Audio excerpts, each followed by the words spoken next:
अस्सलाम वालेकुम खालिद यूसुफ साहब, बहुत बहुत शुक्रिया आपके वक्त के लिए। आज भी पाकिस्तान तहरीक इंसाफ के वकला की जानिब से इल्तवा मांगा गया।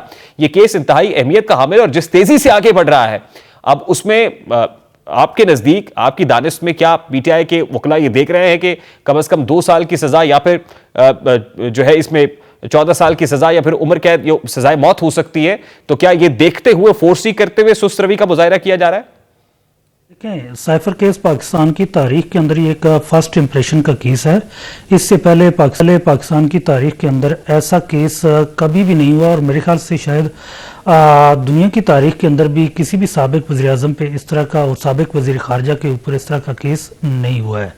और जहाँ तक इस केस का ताल्लुक है, शुरू ही से हमारी जानब से बड़ी वजाहत से ये बात कही गई, ये केस सिरे से बनता ही नहीं है और ये एक बेबुनियाद केस खड़ा करके इसके अंदर सज़ा दिलाने की कोशिश की जा रही है। चूँकि किसी बाकी जितने भी मुकदमात हैं उनमें किसी में भी सज़ाए मौत की दफ़ात नहीं बन रही थी, तो इस केस के अंदर उम्र कैद और सज़ाए मौत की दफ़ात का इतलाक हो रहा था, तो किसी न किसी तरह खींच के उस तक इस केस को लाया गया और रजिस्टर किया गया।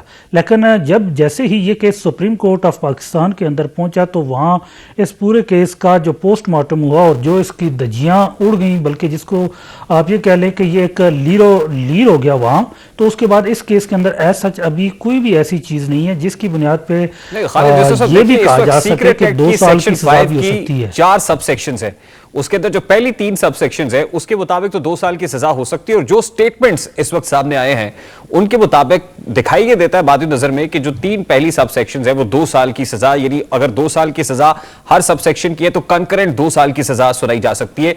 चौथी सेक्शन के अंदर सजाए मौत या फिर 14 साल की सजा है।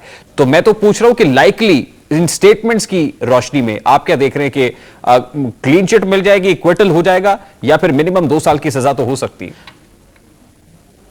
देखें, अभी तक जितना चूंकि केस अभी चल रहा है तो उसके मेरिट्स को तो मैं ज़्यादा डिटेल में टच नहीं करूंगा, लेकिन ओवरव्यू एक मुख्तसरन सा मैं आपके सामने रखना चाहूँगा।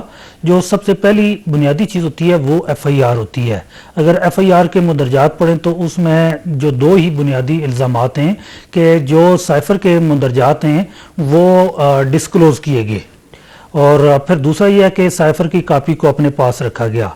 लेकिन अभी तक ये चीज़ किसी भी कहीं भी किसी भी फोरम पे और या किसी भी बयान के अंदर ये नहीं बयान किया गया कि साइफर के मंदरजात क्या थे जिनको अवाम के सामने बयान किया गया।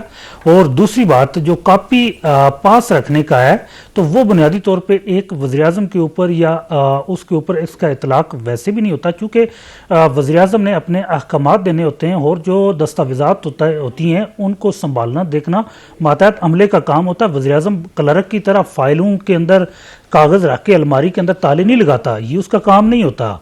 अब उस हवाले से भी चूंकि मैं ज्यादा लेकिन जो स्टेटमेंट्स आ गए हैं, खासतौर पे आज़म खान का स्टेटमेंट जो साबिक प्रिंसिपल सेक्रेटरी है उन्होंने कह दिया ना कि जब ये साइफर की कॉपी गई तो फिर वापस नहीं आई। सेक्रेटरी खारजा सुहेल महमूद साहब का जो स्टेटमेंट है वो भी बड़ा इंपॉर्टेंट है। लेकिन वहाँ एक बात उन्होंने, देखें वहाँ एक बात ये भी वहाँ भी उसमें भी कही गई है कि फिर जो इमरान खान है उन्होंने अमले को हदायत की कि वो इसको कापी को तलाश करें। ये वहाँ उसके अंदर भी मौजूद है ये चीज़। लेकिन ये रिस्पॉन्सिबिलिटी तो उनकी अपनी थी ना। उनके पास होती तो वो अपने अमले को तो ये बात नहीं कह सकते थे कि आप इसको तलाश करें। Khalid Yusuf sahab, I have to take a very quick short break. Khalid Yusuf Chaudhry, Pakistan Tehreek Insaf के वकील रहनुमा, हमारे साथ मौजूद थे।